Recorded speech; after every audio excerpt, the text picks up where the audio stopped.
ಮಲಿನ ತೊಳೆವ ಜ್ಯೋತಿ ಹೃದಯ ಶುದ್ಧಗೊಳಿಪ ಜ್ಯೋತಿ ಹೃದಯ ಶುದ್ಧಗೊಳಿಪ ಜ್ಯೋತಿ ಭವದ ಭೀತಿ ಹರಿವ ಜ್ಯೋತಿ ಭವದ ಭೀತಿ ಹರಿವ ಜ್ಯೋತಿ ಜ್ಯೋತಿ ಬೆಳಗಿಸು ಆತ್ಮ ಜ್ಯೋತಿ ಬೆಳಗಿಸು.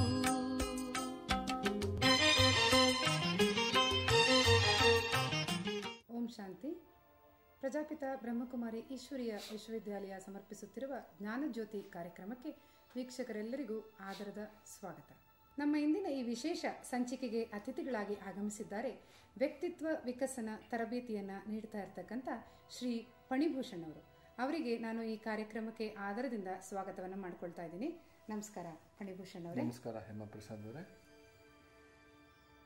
ಫಣಿಭೂಷಣ್ ಅವರೇ, ನೀವು ವ್ಯಕ್ತಿತ್ವ ವಿಕಸನ ಅಂತ ಹೇಳಿ ಮಾಡ್ತಾ ಇದ್ದೀರಾ. ಈ ವ್ಯಕ್ತಿತ್ವ ವಿಕಸನ ಅಂತಂದ್ರೆ ಏನು, ಯಾವ ರೀತಿ ನೀವು ಇದನ್ನ ಮಾಡ್ತೀರಿ, ಒಂದೆರಡು ಮಾತುಗಳಲ್ಲಿ ನಮಗೆ ತಿಳಿಸಿಕೊಡಿ. ವ್ಯಕ್ತಿತ್ವ ವಿಕಸನ ಅಂದ್ರೆ ವ್ಯಕ್ತಿ ದೊಡ್ಡವನಲ್ಲ, ಆತನ ವ್ಯಕ್ತಿತ್ವ ದೊಡ್ಡದು. ವಿಕಸನ ಅಂತ ಹೇಳಿದರೆ ನಾವು ಪ್ರಪಂಚಕ್ಕೆ ಬಂದಿದ್ದೇವೆ. ಪ್ರಪಂಚವನ್ನ ಬಿಟ್ಟು ಹೋಗಲಿಕ್ಕೆ ಮುಂಚೆ ನಾವು ಸಮಾಜದಿಂದ ಏನು ಪಡೆದಿದ್ದೀವಿ ಮುಖ್ಯ ಅಲ್ಲ, ನಾವು ಸಮಾಜಕ್ಕೆ ಏನು ಕೊಡ್ತಾ ಇದ್ದೀವಿ ಅದು ಮುಖ್ಯ. ವಿಕಸನ ಆ 4 ಅಕ್ಷರಗಳ ಬಗ್ಗೆನೇ ಮಾತಾಡಿದ್ರೆ ಅದನ್ನ ಅರ್ಥ ಮಾಡ್ಕೊಂಡ್ರೆ ಸಾಕು, ನಮ್ಮ ಬದುಕು ಬಂಗಾರವಾಗುತ್ತದೆ. ವಿಕಸನ, ಆ ವಿಕಸನ ಅನ್ನೋದು 4 ಅಕ್ಷರಗಳಿಂದ ಆವೃತವಾದಂತ ಒಂದು ಪದ. ಆ ವಿಕಸನ ಆಗಬೇಕಾದರೆ ಮೊಟ್ಟ ಮೊದಲು ನಮಗೆ ಮಾನವ ಜನ್ಮ ಸಿಗಬೇಕು. ಮಾನವ ಜನ್ಮ ಪರಮ ಪಾವನವಾದದ್ದು. ಬರೀ ಮನುಷ್ಯ ಜನ್ಮವನ್ನು ಪಡೆದಂತ ಮಾತ್ರಕ್ಕೆ ಒಬ್ಬ ವ್ಯಕ್ತಿಯಾಗುವುದಿಲ್ಲ.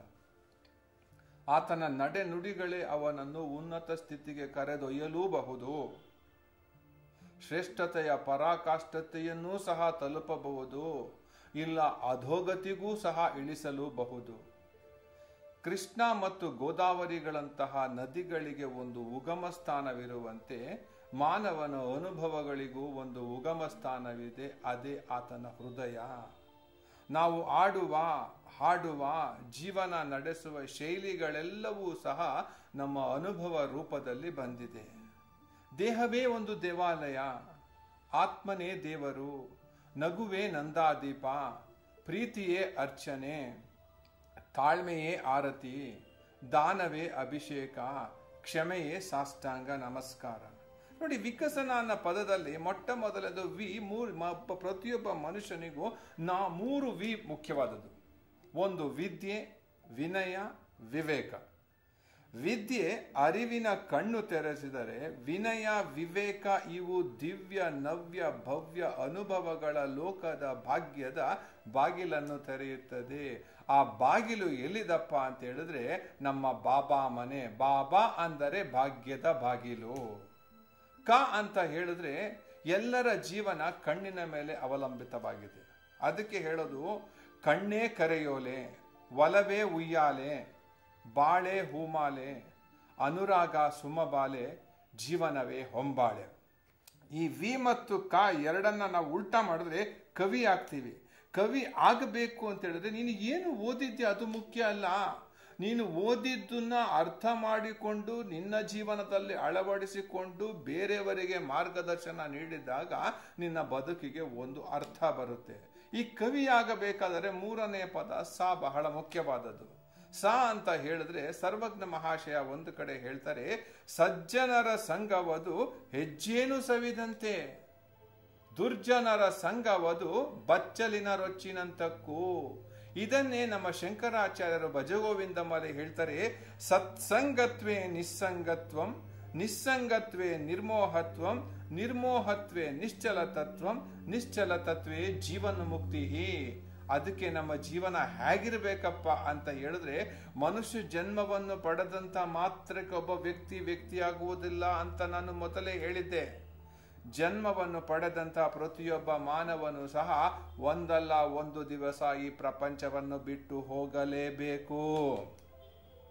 ಮನುಷ್ಯ ಯಾವುದೇ ಹುದ್ದೆ ಪದವಿಗೇರಿದರೂ ಸಹ ಹೃದಯದಲ್ಲಿ ಹದವಿರುವವರೆಗೆ ಪದ ಹಾಡಿ ಕೊನೆಗೆ ಕದ ಮುಚ್ಚಿ ತೆರಳಲೇಬೇಕು. ವೇದ ಓದಿದವನು ಅಷ್ಟೇ, ವಚನ ಹೇಳಿದವನು ಅಷ್ಟೇ, ವಾದ್ಯ ನುಡಿಸಿದವನು ಅಷ್ಟೇ, ವಾದ ಹೂಡಿದವನು ಅಷ್ಟೇ. ಯಾಕೆ ಅಂದ್ರೆ we are all return ticket passengers.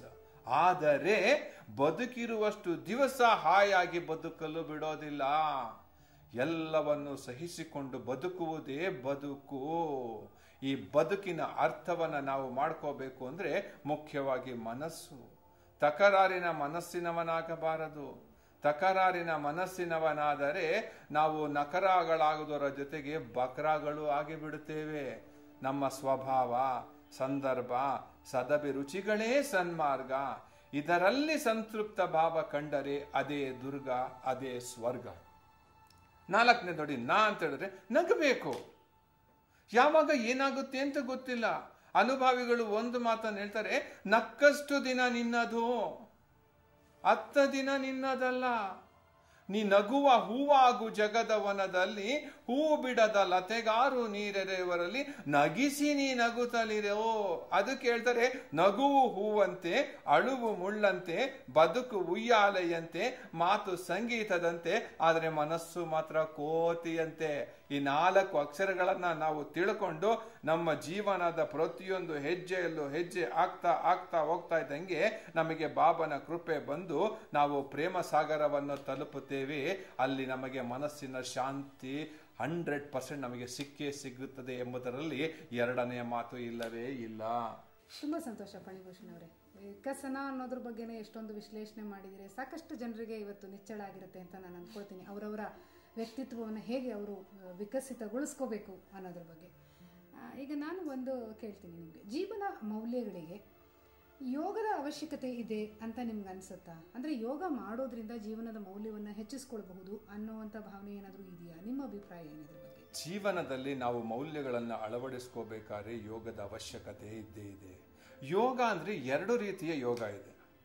ಒಂದು ದೈಹಿಕ ಯೋಗ, ನಾವು ವ್ಯಾಯಾಮವನ್ನು ಮಾಡುವುದರಿಂದ ನಮ್ಮ ದೇಹಕ್ಕೆ ಉಂಟಾಗುತ್ತದೆ ಯೋಗ. ಆದರೆ ಮನಸ್ಸಿಗೆ ಯೋಗ ಮಾಡಬೇಕು ಅಂತ ಹೇಳಿದ್ರೆ ನಾವು ಎಷ್ಟು ಮೌನವಾಗಿ ಇರುತ್ತೇವೋ ಅಷ್ಟು ಉತ್ತುಂಗ ಸ್ಥಾನಕ್ಕೆ ನಾವು ಏರಬಹುದು. ಅದಕ್ಕೆ ಹೇಳಿರೋದು ಮೌನವೇ ಆಭರಣ, ಮುಗುಳು ನಗೆಯೇ ಶಶಿಕಿರಣ. ಈ ಭಾವನೆಗಳು ಚೆನ್ನಾಗಿರಬೇಕು ಅಂದ್ರೆ ನಮ್ಮ ನಡೆ ನುಡಿಗಳ ಮೇಲೇನೆ ಅವಲಂಬಿತವಾಗಿರುತ್ತದೆ. ಯಾಕೆ ಅಂತ ಹೇಳಿದ್ರೆ ನಡೆ ನುಡಿಗಳೊಂದಾಗದವನ ಬದುಕು ಸುಡಬೇಕು ಸುಡಬೇಕು ಕಾಣ ರಾಮನಾಥ. ಆತ್ಮವಿಲ್ಲದ ದೇಹ, ದೇವರಿಲ್ಲದ ದೇವಾಲಯ, ಶಿಸ್ತಿಲ್ಲದ ವ್ಯಕ್ತಿ ಮಸಣದ ಹೂವಿಗೆ ಸಮ. ಒಲವಿನಿಂದ ಒಲವಿಗಾಗಿ ಬದುಕು, ಒಲವು ಮಾತ್ರ ಮಧುರ, ಅದು ಅಷ್ಟೇ ಅಮರ. ಸನ್ಮಾನ್ಯ DVJ ಅವರು ತಮ್ಮ ಮಂಕುತಿಮ್ಮನ ಕಗ್ಗದಲ್ಲಿ ಹೇಳಿದರೆ, ಈ ಒಂದೇ ಒಂದು ಮಂಕುತಿಮ್ಮನ ಕಗ್ಗದಲ್ಲಿರುವಂತ ಮಾತನ್ನ ತಿಳ್ಕೊಂಡ್ರೆ ನಮ್ಮ ಜೀವನ ಸಂಜೀವನವಾಗುತ್ತದೆ. ಅವರು ಹೇಳ್ತಾರೆ, ಇನ್ನೇನು ಮತ್ತೇನು ಗತಿ ಎಂದು ಬೆದರದಿರೋ, ನಿನ್ನ ಕೈಯೊಳಗಿಹುದೇ ವಿಧಿಯ ಲೆಕ್ಕಣಿಕೆ, ಕಣ್ಣಿಗೆಟುಕದೆ ಸಾಗುತ್ತಿದೆ ದೈವದ ಸಂಚು, ತಣ್ಣಗಿರಿಸ ಆತ್ಮವನು ಮಂಕುತಿಮ್ಮ. ನಿನಗೆ ಮನುಷ್ಯ ಜನ್ಮ ಸಿಕ್ಬಿಟ್ಟಿದ್ದಪ್ಪ. ಮನುಷ್ಯ ಜನ್ಮ ಸಿಕ್ಕಿದನ್ನ ನಾವು ಸದ್ವಿನಿಯೋಗ ಮಾಡಿಕೊಳ್ಳಬೇಕು. ಮಾಡುವಂತ ಕೆಲಸದಲ್ಲಿ ನಿನಗೆ ಆನಂದ ಸಿಕ್ಕಿದಾಗ ಬೇರೆಯವರಿಗೆ ನಿನ್ನ ಆನಂದವನ್ನು ಕೊಡಲು ನೀನು ಶಕ್ತನಾಗುತ್ತೀಯಾ? Unless and until you enjoy happiness, you cannot transfer them to others. ಅದಕ್ಕೆ ಮುಖ್ಯವಾಗಿ ಮಾತುಗಳು ಹಿತ್ತಾಳೆ ಗಂಟೆಗಳಾಗಿರಬಾರದು, ಬಂಗಾರದ ಗಂಟೆಗಳಾಗಿರಬೇಕು. ಅದಕ್ಕೆ ಹೇಳ್ತಾರೆ, ಮಾತನಾಡಿದರೆ ನಮ್ರತೆಯಿಂದ ಮಾತನಾಡಿರಿ. ದೊಡ್ಡವರಾಗುವುದಿದ್ದರೆ ಜ್ಞಾನದಿಂದ ದೊಡ್ಡವರಾಗಿರಿ. ಕುಡಿಯುವುದೇನಾದರೂ ಇದ್ದರೆ ಜ್ಞಾನಾಮೃತವನ್ನು ಕುಡಿಯಿರಿ. ಆರಿಸುವುದಿದ್ದರೆ ಒಳ್ಳೆಯ ಗುಣಗಳನ್ನು ಆರಿಸಿರಿ. ನಿಲ್ಲಿಸುವುದಿದ್ದರೆ ಅತ್ತಿಂದಿತ್ತ ಹರಿಯುವ ಮನಸ್ಸನ್ನು ನಿಲ್ಲಿಸಿರಿ. ಭೇಟಿಯಾಗುವುದರೆ ಸಂತರನ್ನ, ಗುರುಗಳನ್ನು ಭೇಟಿಯಾಗಿರಿ. ಭಗವಂತನ ಹತ್ರ ಹೋಗಬೇಕೆ ಶ್ರದ್ಧೆಯಿಂದ ಹಿರಿಯರಿಗಳಿಗೆ, ಸದ್ಗುರುಗಳಿಗೆ ಶರಣಾಗಿರಿ. ಮಾನವೀಯತೆ ಎಂಬ ಧರ್ಮವನ್ನು ಪಾಲಿಸಿರಿ. ನೀವು ಬಾಳಿರಿ, ಬೇರೆಯವರನ್ನು ಬಾಳಿಸಿ. ಯಾರ ಬಗ್ಗೆಯೂ ನಕಾರಾತ್ಮಕ ಮನೋಭಾವ ಬೇಡವೇ ಬೇಡ. ಮಾನವನ ಜೀವನಕ್ಕೆ ಮೌಲ್ಯಗಳು ಅವಶ್ಯಕ. ಅದರಲ್ಲಿ ಯೋಗ ಅಂತ ಅದಕ್ಕೆ ಹೇಳ್ತಾರೆ, ಯೋಗ ಚಿತ್ತವೃತ್ತಿ ನಿರೋಧ. ಯೋಗ ಮಾಡುವುದರಿಂದ ಮೊಟ್ಟ ಮೊದಲಿಗೆ ಏನಕ್ಕಪ್ಪ ಅಂತ ಹೇಳಿದ್ರೆ ನಮಗೆ ಪಾಸಿಟಿವ್ ವೈಬ್ರೇಷನ್ಸ್ ಬರುತ್ತೆ. ನಾವು ಎಷ್ಟು ಶಾಂತವಾಗಿರುತ್ತವೋ ಮುಖದಲ್ಲಿ ಅಷ್ಟೇ ಪ್ರಸನ್ನತೆ ಇರುತ್ತದೆ, ಮನಸ್ಸು ಆಹ್ಲಾದಕರವಾಗಿರುತ್ತದೆ. ಯಾವಾಗ ಮನಸ್ಸು ಸಂತೋಷವಾಗಿರುತ್ತೋ ಮನುಷ್ಯನ ಜೀವನದಲ್ಲಿ ಪ್ರತಿಯೊಂದು ರಂಗದಲ್ಲಿಯೂ ಸಾಧನೆಯನ್ನ ಮಾಡೋದಕ್ಕೆ ಒಂದು ರಹದಾರಿ ಆಗುತ್ತದೆ. ಅದಕ್ಕೆ ಹೇಳೋದು ಯೋಗ ಬಹಳ ಮಹತ್ತರವಾದದ್ದು. ಶಾರೀರಿಕ ಯೋಗ ಬೇರೆ, ಮಾನಸಿಕ ಯೋಗ ಬೇರೆ. ಶಾರೀರಿಕ ಯೋಗದಿಂದ ನಮ್ಮ ದೇಹದ ಬಗ್ಗೆ ರಕ್ತ ಸಂಚಲನೆಗಳನ್ನ ನೋಡಿಕೊಳ್ಳಬಹುದು. ಮಾನಸಿಕ ಯೋಗದಲ್ಲಿ ಮನಸ್ಸು ಪ್ರಫುಲ್ಲವಾಗಿರುತ್ತೆ. ಯಾರು ತನ್ನ ಮನಸ್ಸನ್ನ ಗೆಲ್ಲುತ್ತಾನೋ ಅವನೇ ನಿಜವಾದ ಸಾಧಕ. ಸಾಧಕನಾಗಬೇಕಾದರೆ ಯೋಗ ಬಹಳ ಮಹತ್ತರವಾದ ಪಾತ್ರವನ್ನು ವಹಿಸುತ್ತದೆ. ಕಾರಣ ಪ್ರತಿನಿತ್ಯ ನಾನು ದಿನನಿತ್ಯ 30ರಿಂದ 35 ನಿಮಿಷ ಯೋಗ ಧ್ಯಾನ ಮಾಡೋದ್ರಿಂದ ಇವತ್ತು ಈ ಹಂತದಲ್ಲಿದ್ದರೂ ಸಹ ಇನ್ನೂ ಏನನ್ನು ಸಾಧನೆ ಮಾಡ್ತಾ ಇಲ್ಲ. ಅದಕ್ಕೆ ಒಂದು ರಹದಾರಿ ಆಗುತ್ತದೆ. ಫಣಿಭೂಷಣ್ ಅವರೇ, ಬಹಳ ಚೆನ್ನಾಗಿ ಹೇಳಿದ್ರಿ. ಹೌದು, ಯೋಗದಿಂದ ಖಂಡಿತವಾಗ್ಲೂ ಮನಸ್ಸು ಕೂಡ ನಿಗ್ರಹ ಬರುತ್ತೆ, ಜೀವನದಲ್ಲಿ ಒಂದು ಸಮಯ ಶಿಸ್ತು ಕೂಡ ಬರುತ್ತೆ ಅಂತ ನಾನು ತಿಳ್ಕೊಳ್ತೀನಿ. ಅದಕ್ಕೆ ವಯಸ್ಸಿನ ಒಂದು ಭೇದ ಕೂಡ ಇಲ್ಲ. ಎಂಥ ವಯಸ್ಸಿನವರು ಕೂಡ ಯೋಗ ಮಾಡ್ಬೋದು. ಚಿಕ್ಕ ಮಕ್ಕಳಿಗೂ ನಾವು ಯೋಗ ಮಾಡೋದು ಹೇಳ್ಕೊಟ್ರೆ ನನ್ನ ಅಭಿಪ್ರಾಯದಲ್ಲಿ ಅವರು ಜೀವನದಲ್ಲಿ ಒಂದು ಶಿಸ್ತನ್ನಾಗಲಿ ಸಂಯಮವನ್ನಾಗಲಿ ತಿಳ್ಕೊಳ್ತಾರೆ. ಮತ್ತು ಈ ನೆಗೆಟಿವ್ ವೈಬ್ರೇಷನ್ಸ್ ಅಂತ ಏನು ಹೇಳ್ತೀವಿ ಅದು ಕಮ್ಮಿ ಆಗುತ್ತೆ. ಅದರಿಂದಾಗಿ ಸುತ್ತಮುತ್ತಲಿನ ಎಲ್ಲ ಪರಿಸರನೂ ಕೂಡ ಒಂಥರ ಚೆನ್ನಾಗಿ ನಿರ್ಮಿತವಾಗುತ್ತೆ ಅಂತ ಹೇಳಿ ನನ್ನ ಭಾವನೆ. ಭಾಳ ಚೆನ್ನಾಗಿ ಅದರ ಬಗ್ಗೆ ಹೇಳಿದ್ದೀರಾ. ಹಾಗೆ ನಾನು ಇನ್ನೊಂದು ಪ್ರಶ್ನೆಯನ್ನು ಕೇಳಬೇಕು. ನಿಮಗೆ ಹೇಗೆ ಇದರಲ್ಲಿ ಒಂದು ಆಸಕ್ತಿ ಮೂಡ್ಕೊಳ್ತು, ಈ ವ್ಯಕ್ತಿತ್ವ ವಿಕಸನ ಒಂದು ಮಾಡಬೇಕು ನಾನು ತರಬೇತಿಯನ್ನು ಅಂಥೇಳಿ? ಮತ್ತು ಯಾವ್ಯಾವ ಫೀಲ್ಡಲ್ಲಿ ನೀವು ಇದನ್ನು ಮಾಡ್ತೀರಾ, ಯಾರಿಗೆ ಮಾಡ್ತೀರಾ ಈ ವ್ಯಕ್ತಿತ್ವ? ಅದ್ಭುತವಾದ ಪ್ರಶ್ನೆಯನ್ನ ಕೇಳಿದ್ದೀರಾ ಹೇಮ ಅವರೇ. ಈ ಪ್ರಶ್ನೆ ಇಷ್ಟು ದಿವಸ ನಾನು ಕೇಳಲಿಲ್ವಲ್ಲ ಅಂತ ನನ್ನ ಮನಸ್ಸಿನಲ್ಲಿ ಒಂದು ತರ ದುಗುಡ ಉಂಟಾಗ್ತಾ ಇತ್ತು. ನೋಡಿ, ನಿಮ್ಮ ಹೆಸರಲ್ಲೇ ಸೂಚಿಸುತ್ತದೆ ಹೇಮಾ ಪ್ರಸಾದ್. ಹೇಮ ಅಂದ್ರೆ HEME ಅಲ್ವಾ? ಆ ಹೇಮ ಅನ್ನೋ ಬಗ್ಗೆನೆ ನಾವು ತಿಳ್ಕೊಂಡ್ರೆ ಸಾಕು, ಯಾವ ತರ ಬೇಕಾದ್ರೂ ಸಾಧನೆ ಮಾಡ್ಬೋದು. ಯಾಕೆಂದ್ರೆ ಜೀವನದಲ್ಲಿ ನನಗೆ ಒಂದು ಕೆಟ್ಟ ಘಟನೆ ಆಗಿದ್ದಾಗ ಆ ಘಟನೆಯಿಂದಲೇ ನನ್ನ ಜೀವನದಲ್ಲಿ ಪರಿವರ್ತನೆ ಆಯ್ತು.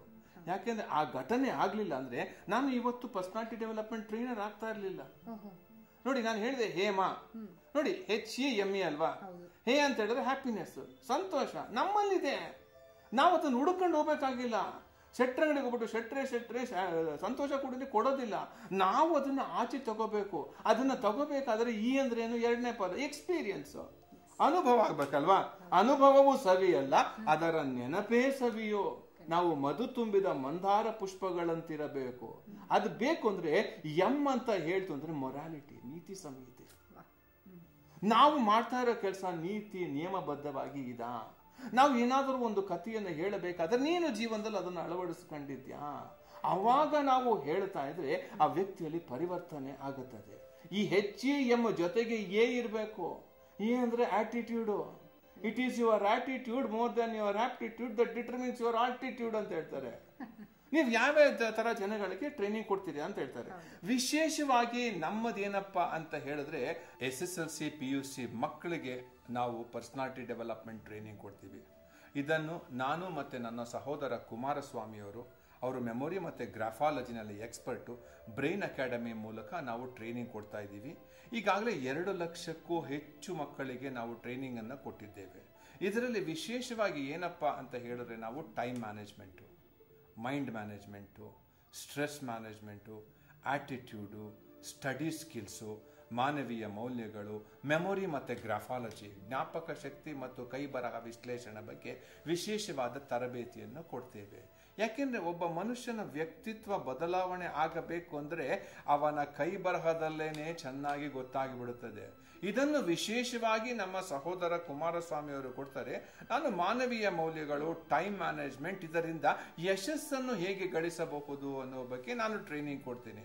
ಅದಕ್ಕೆ ಹೇಳ್ತಾರೆ, ಯಶಸ್ಸು ಕಂಡಲ್ಲಿ ಬೆಳೆಯುವಂತ ಸಾಧಾರಣ ಹೂವಲ್ಲ. ಯಶಸ್ಸು ಆತ್ಮವಿಶ್ವಾಸವುಳ್ಳ, ಸೃಜನಶೀಲ ವ್ಯಕ್ತಿತ್ವವುಳ್ಳ, ಸಮಯ ಪ್ರಜ್ಞೆಯುಳ್ಳ, ಉತ್ಸಾಹಿ ಚುರುಕುನ ವ್ಯಕ್ತಿತ್ವವುಳ್ಳ, ಪವಿತ್ರವಾದ ಹೃದಯಗಳಲ್ಲಿ ಅರಳುವ ಮಂದಾರ ಪುಷ್ಪ. ಹೌದು, ನೀವು ಹೇಳಿದ ಹಾಗೆ ಇವತ್ತಿನ ಯುವ ಪೀಳಿಗೆಗೆ ಇದರ ಅವಶ್ಯಕತೆ ಬಹಳ ಇದೆ ಅಂತ ಅನಿಸುತ್ತೆ. ಏಕೆಂದರೆ ಇಂಥ ಒಂದು ಸೆನ್ಸಿಟಿವ್ ಪೀರಿಯಡ್ ಅಂತ ಕರಿತೀವಿ ನಾವು, ಸೂಕ್ಷ್ಮವಾದ ಒಂದು ಇದು ವಯಸ್ಸಿದು. ಇಲ್ಲಿ ದಾರಿ ತಪ್ಪುವಂತಹ ಸಾಕಷ್ಟು ಅವಕಾಶಗಳು ಅವರಿಗೆ ಎದುರಾಗ್ತವೆ ಅಲ್ವಾ? ಅಂತ ಸಂದರ್ಭಗಳು ಬರುತ್ತೆ, ಅವರಿಗೆ ಸಹವಾಸನೂ ಹಾಗೆ ಮಾಡಿಸುತ್ತೆ. ಅಂಥ ಮಕ್ಕಳಿಗೆ, ಅಂಥ ಒಂದು ಯುವ ಪೀಳಿಗೆಗೆ ಇವತ್ತಿನ ದಿವಸ ಈ ಒಂದು ಮಾರ್ಗದರ್ಶನದ ಅವಶ್ಯಕತೆ ಬಹಳ ಇದೆ ಅಂತ ನಾನು ತಿಳ್ಕೊಳ್ತೀನಿ. ಅಂಥ ಒಂದು ಒಳ್ಳೆಯ ಕೆಲಸವನ್ನು ನೀವು ಮಾಡ್ತಾ ಇದ್ದೀರಿ, ಬಹಳ ಸಂತೋಷ ಆಗಿದೆ ಅಂತ ತಿಳ್ಕೊಳ್ಳೋಕ್ಕೆ. ಮತ್ತು ನಾವು ಮೌಲ್ಯಗಳ ಬಗ್ಗೆ ಮಾತಾಡಬೇಕಾದ್ರೆ ನೀವು ಹೇಳಿದ್ರಿ ಜೀವನದ ಮೌಲ್ಯಗಳು ಹೀಗೆ ಅಂಥೇಳಿ. ಈಗ ಒಂದು ಪ್ರಶ್ನೆ ನಾನು ಕೇಳ್ತೀನಿ, ಜೀವನದ ಮೌಲ್ಯಗಳನ್ನು ಬೋಧಿಸುವವರು ಕೆಲವರು ಇರ್ತಾರೆ, ಬೋಧಿಸುವವರು ಅಂತ ನಾನು ಅದನ್ನು ಸ್ಟ್ರೆಸ್ ಮಾಡಿ ಹೇಳ್ತಿದ್ದೀನಿ, ಅರ್ಥ ಮಾಡ್ಕೊಂಡು ಬೋಧಿಸ್ತಾ ಇರ್ತಾರೆ. ಕೆಲವರು ಆ ಜೀವನದ ಮೌಲ್ಯಗಳನ್ನು ಅಳವಡಿಸಿಕೊಂಡು ಜೀವಿಸ್ತಾ ಇರ್ತಾರೆ. ಇದರಲ್ಲಿ ಯಾರು ಶ್ರೇಷ್ಠರು ಅಥವಾ ಯಾರು ನಿಮಗೆ ಪ್ರಿಯರಾಗ್ತಾರೆ ಹೇಳಿ? ನಿಮ್ಮ ಪ್ರಶ್ನೆಯಲ್ಲೇ ಉತ್ತರ ಸಿಗುತ್ತೆ ನೋಡಿ. ಜೀವನದಲ್ಲಿ ಯಾರು ಮೌಲ್ಯಗಳನ್ನ ಅಳವಡಿಸಿಕೊಂಡು ಬೇರೆಯವರಿಗೆ ಹೇಳ್ತಾರೋ ಅವರ ಮುಖದಲ್ಲಿ ಪ್ರಸನ್ನತೆ ಇರುತ್ತೆ. ಕೇವಲ ಹಣ ಗಳಿಸುವ ದೃಷ್ಟಿಯಿಂದ ನಾವು ತರಬೇತಿಯನ್ನು ಕೊಡೋದಿಲ್ಲ. ಯಾಕೆ ಅಂತ ಹೇಳಿದ್ರೆ ಇಂಗ್ಲಿಷಲ್ಲಿ ಒಂದು ಮಾತಿದೆ, man gets and forgets, but God gives and forgives. Man stands merely, but God understands clearly. Man ventures to lighten the God, but God adventures to enlighten the man. Man ಅಂದ್ರೆ ಗೊತ್ತಿಲ್ಲ. ಮ್ಯಾನ್ ಅಂತ ಹೇಳಿದ್ರೆ M ಅಂದ್ರೆ mind. Mind ಅಂದ್ರೆ mind is an internal ನ್ಯಾವಿಗೇಟಿಂಗ್ device. ಮನಸ್ಸು ಏನ್ ಹೇಳುತ್ತೋ ಅದರ ಪ್ರಕಾರ ಹೋಗೇ ಹೋಗ್ತಾರೆ. ಯಾರು ತನ್ನ ಮನಸ್ಸನ್ನು ಗೆಲ್ತಾನೋ ಅವನೇ ನಿಜವಾದ ಸಾಧಕ ಅಂತಾನು ಮೊದಲೇ ಹೇಳಿದ್ದೀನಿ. ಈಗ ಇದಕ್ಕೆ ಕರೆಕ್ಟ್ ಆಗಿ ಅನ್ವಯವಾಗುತ್ತೆ. ಅಂತ ಹೇಳಿದ್ರೆ ಆತ್ಮ. ಯಾಕೆ ಅಂತ ಹೇಳಿದ್ರೆ ಇಲ್ಲಿ ಏನು ಅಂತ ಹೇಳಿದ್ರೆ ನಾವು ಬಂದಿರೋದು ಏನಪ್ಪಾ ಅಂತ ಹೇಳಿದ್ರೆ ನಾವೆಲ್ಲ we are all return ticket passengers ಅಂತ ಹೇಳ್ತೀವಿ. ಮನುಷ್ಯನಿಗೆ ಸಾವಿದೆ, ಆದ್ರೆ ಆತ್ಮಕ್ಕೆ ಸಾವಿಲ್ಲ. ಅಂತ ಹೇಳಿದ್ರೆ ನಾವ್ ಹೇಳ್ತೇವೆ ನೆಕ್ಟರಸ್ ಗ್ಲೀಮ್ ಇರಬೇಕು. ನಾವು ಹೇಳ್ಬೇಕಾದ್ರೆ, ಟ್ರೈನಿಂಗ್ ಕೊಡ್ಬೇಕಾದ್ರೆ ಹೇಳುವಂತ ವ್ಯಕ್ತಿಯ ಮುಖದಲ್ಲಿ ಪ್ರಸನ್ನತೆ, ನಗುವಿಲ್ಲದೆ ಇದ್ರೆ ಯಾರು ಏನು ಕೇಳ್ತಾರೆ? ಈ ಪ್ರಶ್ನೆ ನನಗೆ ಹಲವಾರು ಬಾರಿ ಕೇಳಿದರೆ ನಾನು ಅದಕ್ಕೆ ನಂದೇ ಉದಾಹರಣೆ ಕೇಳ್ತೇನೆ. ನನ್ನ ಬದುಕೆ ನನಗೆ ಒಂದು ಉದಾಹರಣೆ. ಯಾಕೆ ಅಂತ ಹೇಳಿದ್ರೆ ಇವತ್ತು ನಮ್ಮ ತಂದೆಯವರು ಹೇಳಿದಂತಹ ಮಾತುಗಳನ್ನು ನಾನು ಅಳವಡಿಸ್ಕೊಳ್ತಾ ಇದ್ದೀನಿ. ಅವ್ರು ಏನ್ ಹೇಳ್ತಾ ಇದ್ರು ಅಂತ ಹೇಳಿದ್ರೆ, what you speak is not important, what you do is important ಅಂತ ಹೇಳ್ತಾರೆ. ಅದಕ್ಕೆ ಅವ್ರು ಏನ್ ಮಾತಾಡ ನೋಡಿ, ನೀವು ಕೇಳಿದಕ್ಕೆ ನಮ್ಮ ತಂದೆ ಹೇಳಿದ ಮಾತಿಗೆ ನನಗೆ ಜ್ಞಾಪಕ ಬರ್ತಾ ಇದೆ. ಅವ್ರು ಹೇಳ್ತಾ ಇದ್ರು, ಬಡಿಸಿದರೆ ಹಸಿವಿರಬಾರದು, ಗುಡಿಸಿದರೆ ಕಸವಿರಬಾರದು, ಪ್ರೀತಿಸಿದರೆ ಮೋಸವಿರಬಾರದು. ಸ್ವಲ್ಪ ಪೆಟ್ಟು ತಿಂದ ಕಲ್ಲು ದೇಗುಲದ ಮೆಟ್ಟಿಲಾಯಿತು, ಅಧಿಕ ಪೆಟ್ಟು ತಿಂದ ಕಲ್ಲು ದೇಗುಲದ ಗರುಡಗಂಬವಾಯಿತು, ಅತ್ಯಧಿಕ ಪೆಟ್ಟು ತಿಂದ ಕಲ್ಲು ದೇಗುಲದ ಸುಂದರವಾದ ಮೂರ್ತಿ ಆಯಿತು. ನೀವೇ ಈಗ ಜ್ವಲಂತ ಉದಾಹರಣೆ. ನೀವು ಸಂಗೀತ ಕ್ಷೇತ್ರದಲ್ಲಿ ಎಂತ ಶ್ರೇಷ್ಠ ಸಾಧನೆಯನ್ನು ಮಾಡಿದ್ದೀರಾ ನನಗೆ ಗೊತ್ತು. ಅದಕ್ಕೆ ನಿಮ್ಮ ಹೆಸರು ಹೇಮಾ ಪ್ರಸಾದ್ ಅಂದ್ರೆ ಭಗವಂತನ ಪ್ರಸಾದ ಸಿಕ್ಕಿದ್ರೆ ನೀವು ಚಿನ್ನದ ತರ ಇದ್ರೆ ಅದಕ್ಕೆ ನಗ್ತಾ ಇರ್ತೀರಾ ನೋಡಿ, ಅಲ್ವಾ?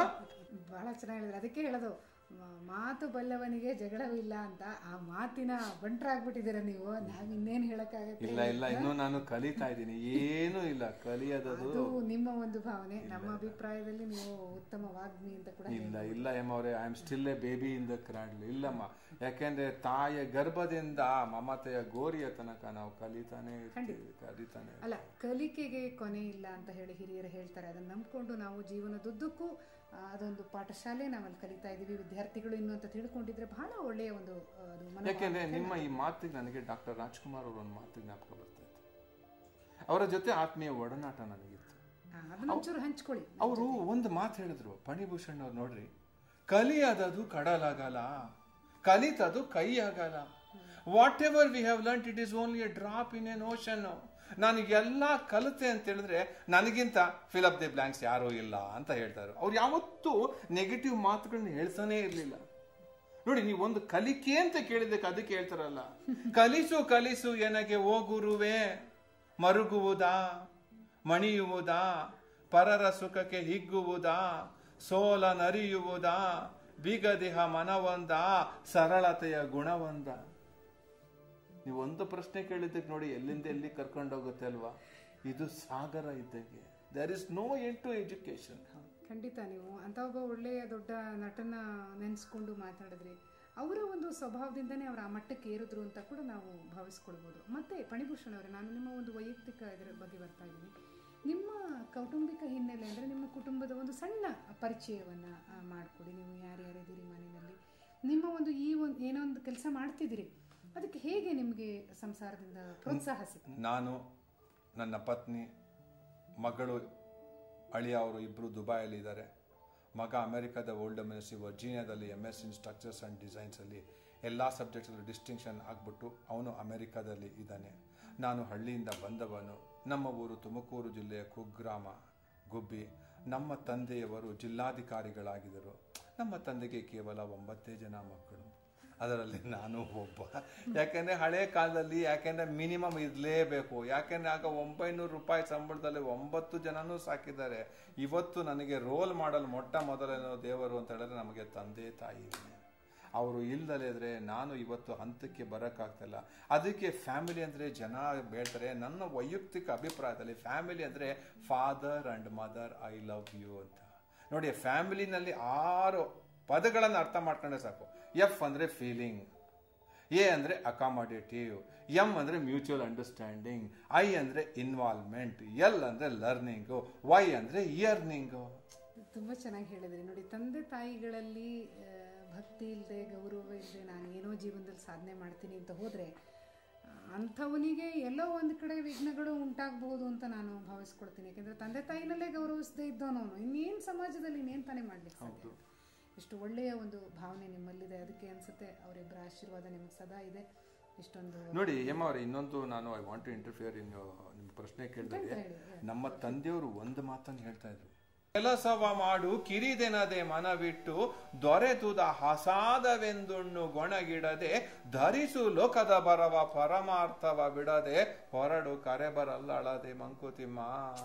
ಇವತ್ತು ನಮ್ಮ ತಂದೆಯವರು ಇಲ್ಲ ಅಂತ ಹೇಳಿದ್ರು ಅವರ ಮೇಲಿನ ಆಶೀರ್ವಾದ ನನಗೆ ಬರ್ತಾ ಇರೋದಕ್ಕೆ ನಾನು ಮಾತಾಡ್ತಾ ಇದ್ದೀನಿ ಹೊರತು ನಾನು ಸ್ವಂತವಾಗಿ ಮಾತಾಡ್ತಿಲ್ಲ. ಗುರು ಹಿರಿಯರ ತಂದೆ ತಾಯಿಗಳ ಆಶೀರ್ವಾದದಿಂದ ನಾನು ಮಾತಾಡ್ತಾ ಇದ್ದೀನಿ. ಐ ಆಮ್ ಬರೀ just a baby in the cradle. ನಾನು ಮತ್ತೆ ಇನ್ನೊಂದು ಪ್ರಶ್ನೆ ಹುಡ್ತಾ ಇದೆ ನನ್ನಲ್ಲಿ. ನೀವು ಈ ವ್ಯಕ್ತಿತ್ವ ವಿಕಸನ ತರಬೇತಿಯನ್ನು ಕೊಡ್ತಾ ಇದ್ದೀರಿ, ಹಾಗೆಯೇ ಅದರಲ್ಲಿ ನಿಮ್ಮದೊಂದು ಇಂಪಾರ್ಟೆಂಟ್ ಸಬ್ಜೆಕ್ಟ್ ಅಂತ ನಾನು ಕೇಳಿದ್ದೀನಿ, ಈ ಬಾಳುವ ಕಲೆ ಅನ್ನೋದ್ರ ಬಗ್ಗೆ ಏನೋ ಹೇಳ್ತೀನಿ. ಹೌದೌದು. ಬಾಳುವ ಕಲೆ ಅಂದರೆ ನಿಮ್ಮ ದೃಷ್ಟಿನಲ್ಲಿ ಯಾವ ಥರ ನೀವು ವಿಶ್ಲೇಷಣೆ ಮಾಡ್ತೀರಾ ಅದನ್ನು ಒಂದು ಕೆಲವು ಮಾತುಗಳಲ್ಲಿ ಈ ಸಂದರ್ಭದಲ್ಲಿ ತಿಳಿಸ್ಕೊಡಿ, ಎಲ್ರಿಗೂ ಅದು ಗೊತ್ತಾಗ್ಲಿ ಅಂತ ನನ್ನ. ಒಳ್ಳೆ ಪ್ರಶ್ನೆ ಹೇಮ ಅವರೇ. ಬಾಳುವ ಕಲೆ, ಆರ್ಟ್ ಆಫ್ ಲಿವಿಂಗ್ ಅಂತ ಹೇಳಿ. ಆರ್ಟ್ ಆಫ್ ಲಿವಿಂಗ್ ಅಲ್ಲಿ ನಾವು ಲಿವ್ ಮಾಡಬೇಕಂದ್ರೆ ನಮಗೆ ಲೈಫ್ ಇಂಪಾರ್ಟೆಂಟ್. ಆರ್ಟ್ ಅನ್ನೋದೇ ಕಲೆ, ಜೀವನವೇ ಒಂದು ಕಲೆ. ಆ ಲೈಫ್ ಅನ್ನೋ ಬಗ್ಗೆ ನಾವು 4 ಪದಗಳ ಬಗ್ಗೆ ತಿಳ್ಕೊಂಡ್ರೆ ಸಾಕು. ನೋಡಿ, ಎಲ್ ಅಂದ್ರೆ ಲವ್ವಿಂಗ್, ಪ್ರೇಮಮಯವಾದ. ಐ ಅಂದ್ರೆ ಇನ್ಸ್ಪಿರೇಷನಲ್, ಸ್ಫೂರ್ತಿಯುತವಾದ. ಎಫ್ ಅಂದ್ರೆ ಫುಲ್ಫಿಲ್ಲಿಂಗ್, ಸಾರ್ಥಕವಾದ. ಇ ಅಂದ್ರೆ ಎನ್ರಿಚಿಂಗ್, ಸಮೃದ್ಧವಾದ ಬದುಕಿಗೆ ಬದುಕು. ಯಾಕೆಂದ್ರೆ ನಮ್ಮ ಜೀವನ ಯಾವಾಗ ಏನಾಗುತ್ತೆ ಅಂತ ಗೊತ್ತಿಲ್ಲ. ಇವತ್ತಿರ್ತೀವಿ, ನಾಳೆ ಹೋಗ್ತೀವಿ. ಯಾಕೆ ಅಂತ ಹೇಳಿದ್ರೆ ನಮ್ಮ ಜೀವನದಲ್ಲಿ ಪ್ರತಿಯೊಂದು ಹೆಜ್ಜೆಯಲ್ಲೂ ಒಂದು ಕಡೆ ಆಗ್ತಾ ಇದ್ರೆ ಭಗವಂತ ಒಂದು ಕಡೆ ಹೇಳ್ತಾನೆ, 1 ಹೆಜ್ಜೆ ನನ್ನ ಕಡೆ ಹಾಕಿದ್ರೆ ನಾನು ನಿಮ್ಮ ಕಡೆ 10 ಹೆಜ್ಜೆ ಹಾಕ್ತೇನೆ. ಶ್ರೀಮದ್ ಭಗವದ್ಗೀತೆಯ 4ನೇ ಅಧ್ಯಾಯದ 7 ಮತ್ತು 8ನೇ ಶ್ಲೋಕದಲ್ಲಿ ಶ್ರೀಕೃಷ್ಣ ಪರಮಾತ್ಮ ಅರ್ಜುನನಿಗೆ ಉವಾಚವನ್ನು ಮಾಡಬೇಕಾದ್ರೆ ಹೇಳ್ತಾರೆ, ಧರ್ಮ, ಕರ್ಮ, ಮರ್ಮ, ಚರ್ಮಗಳ ಬಗ್ಗೆ ಗಮನವಿರಬೇಕಂತೆ. ಧರ್ಮದ ಗಡಿಯನ್ನು ದಾಟಲು ಬೇಡಿ, ಕರ್ಮದ ಕೋಲನ್ನು ಬಿಡದಲೇ ಓಡಿ, ಮರ್ಮವ ತಿಳಿದೆಲ್ಲರೂ ಮಾತಾಡಿ ಚರ್ಮದ ದೇಹವ ಸಾರ್ಥಕ ಮಾಡಿ. ಅದು ಕೇಳದು ಕರ್ಮಣ್ಯೇ ವಾಧಿಕಾರಸ್ತಿ ಮಾಪಲೇಶು ಕದಾಚನ. ಇದನ್ನ ನಮ್ಮ ಬಸವಣ್ಣನವ್ರು ಏನ್ ಹೇಳ್ತಾರೆ ಅಂತ ಹೇಳಿದ್ರೆ ಮಾತುಗಳಲ್ಲಿ ಹೇಳ್ತಾರೆ. ನುಡಿದರೆ ಮುತ್ತಿನ ಹಾರದಂತಿರಬೇಕು, ನುಡಿದರೆ ಮಾಣಿಕ್ಯದ ದೀಪ್ತಿಯಂತಿರಬೇಕು, ನುಡಿದರೆ ಸ್ಫಟಿಕದ ಸಲಾಕೆಯಂತಿರಬೇಕು, ನುಡಿದರೆ ಲಿಂಗ ಮೆಚ್ಚಿ ಅಹುದಹುದೆನ್ನಬೇಕು, ನುಡಿಯೊಳಗಾನು ನಡೆಯದಿದ್ದರೆ ಕೂಡಲ ಸಂಗಮ ದೇವನಂತೊಲಿವೆನೆಯ. ನೋಡಿ, ಈ ಸಂದರ್ಭಕ್ಕೆ ಉಮರ್ ಖಯಾಮನ ವಸುಗಿನಲ್ಲಿ ಒಂದು ಮಾತು ಬರುತ್ತೆ ನೋಡಿ. ಎಲ್ಲಿಂದ ಹೆಂಗ್ ತಗೊಂಡೋಗ್ಬೋದು, ಎಂತ ಪ್ರಶ್ನೆ ಕೇಳಿದಕ್ಕೆ ಇವತ್ತು ನನಗೆ ಜ್ಞಾನೋದಯ ಆಗ್ತಾ ಇದೆ. ಬುದ್ಧನಿಗೆ ಗಯಾದಲ್ಲಿ ಜ್ಞಾನೋದಯ ಆಯ್ತು, ಇವತ್ತು ನಿಮ್ಮ ಮುಂದೆ ನನಗೆ ಜ್ಞಾನೋದಯ ಆಗ್ತಾ ಇದೆ. ಆ ಉಮರ್ ಖಯಾಮನ ವಸುಗೆ ನಾನು ಹೇಳ್ತಾರೆ, ಈ ಜಗಕ್ಕೆ ನಾನೇ ಏಕೆ ಬಂದಿಹೇನೋ ತಿಳಿಯದದು, ಎಲ್ಲಿಂದ ಬಂದೇನೋ ಪೋಪುದಾವಡೆಗೋ, ಇಚ್ಛೆ ಕೇಳುವವರಿಲ್ಲ, ಗುಟ್ಟು ಬಿಚ್ಚುವವರಿಲ್ಲ, ಮರುಭೂಮಿಯಲ್ಲಿ ಬೋರಿಡುವ ಗಾಳಿ ನಾನು, ಜೀವನದ ಸೊದೆಯ ಸವಿಯಲ್ಲಿರುವುದೀ ನಿಮಿಷ, ಕರೆವುದಿನ್ನೊಂದು ನಿಮಿಷದಲ್ಲಿ ಸುಡುಗಾಡು, ರವಿ ಶಶಿಗಳು ಓಡುತ್ತಿಹರೆಲ್ಲ, ಶೂನ್ಯೋದಯತೆ ಸಾಗುತ್ತಿಹರ ಕಟ ಬಾ, ಸೊದೆಯುಣುವ ಬಾ ಅಂತ ಹೇಳ್ತಾರೆ. ಯಾಕೆ ಅಂತ ಹೇಳಿದ್ರೆ ನಮ್ಮ ಬದುಕಿನಲ್ಲಿ ನಾವು ಒಳ್ಳೆಯವರಾಗಬೇಕಾದ್ರೆ ನಮ್ಮ ಕೈಯಲ್ಲೇ ಇರುತ್ತೆ, ಹಾಳಾಗೋದು ನಮ್ಮ ಕೈಯಲ್ಲಿರುತ್ತೆ. ಇದಕ್ಕೆಲ್ಲ ಏನಪ್ಪ ಅಂತ ಹೇಳಿದ್ರೆ ನಿಮ್ಮ ವಾತಾವರಣ. ನೋಡಿ, ನೀವು ಹೇಳಿದ್ರಿ ನುಡಿದರೆ ಮುತ್ತಿನ ಹಾರದಂತಿರಬೇಕು ಅಂತ ಹೇಳ್ಕೊಂಡು ಬಸವಣ್ಣವ್ರ ವಚನನ. ನಮಗೂ ಅಷ್ಟೇಪ್ಪ, ಫಣಿಭೂಷಣ್ ನುಡಿದ್ರೆ ಕೇಳ್ತಾನೆ ಇರಬೇಕು ಅನ್ಸುತ್ತೆ. ಆದರೆ ಸಮಯದ ಅಭಾವದಿಂದಾಗಿ ನಾವು ಈ ಸಂಚಿಕೆಯನ್ನು ಇಲ್ಲಿಗೆ ಮುಕ್ತಾಯ ಮಾಡಬೇಕಾಗಿ ಬಂದಿದೆ. ಆದರೆ ಮತ್ತೆ ಮುಂದಿನ ಸಂಚಿಕೆಯಲ್ಲಿ ಫಣಿಭೂಷಣ್ ಅವರೊಂದಿಗೆ ಅವರ ಅನುಭವಗಳ ಒಂದು ವಿನಿಮಯ ಮತ್ತೆ ಇದ್ದೇ ಇರುತ್ತೆ ಅಂತ ಹೇಳ್ತಾ ಇಂದಿನ ಈ ಜ್ಞಾನಜ್ಯೋತಿ ಕಾರ್ಯಕ್ರಮಕ್ಕೆ ಇಲ್ಲಿಗೆ ಮಂಗಳವನ್ನು ಹಾಡೋಣ. ಮತ್ತೆ ಮುಂದಿನ ಸಂಚಿಕೆಯಲ್ಲಿ ಭೇಟಿಯಾಗೋಣ ಅಂತ ಹೇಳ್ತಾ ನಮಸ್ಕಾರ ಹಾಗೂ ಓಂ ಶಾಂತಿ.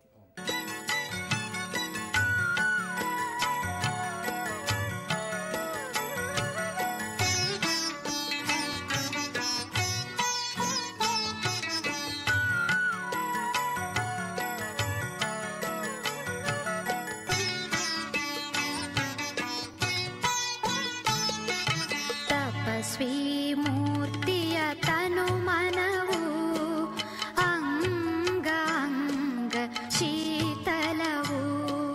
ತಪಸ್ವಿ ಮೂರ್ತಿಯ ತನು ಮನವು ಅಂಗಾಂಗ ಶೀತಲವು.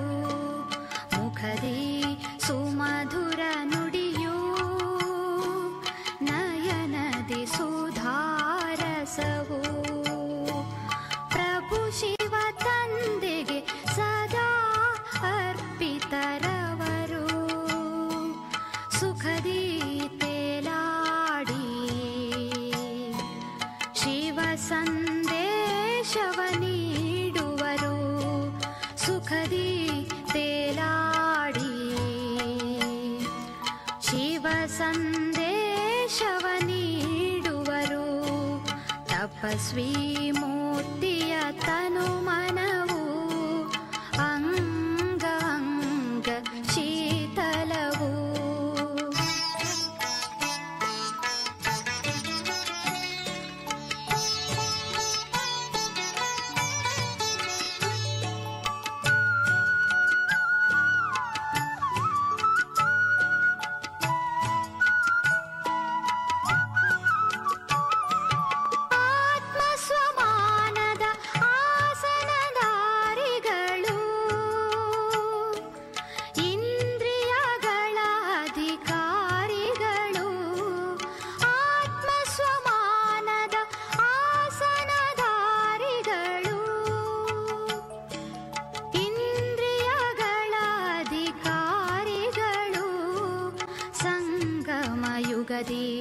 ಅವರೇ ಶಿವನ ಹೃದಯ ಸಿಂಹಾಸನಧಾರಿಗಳು.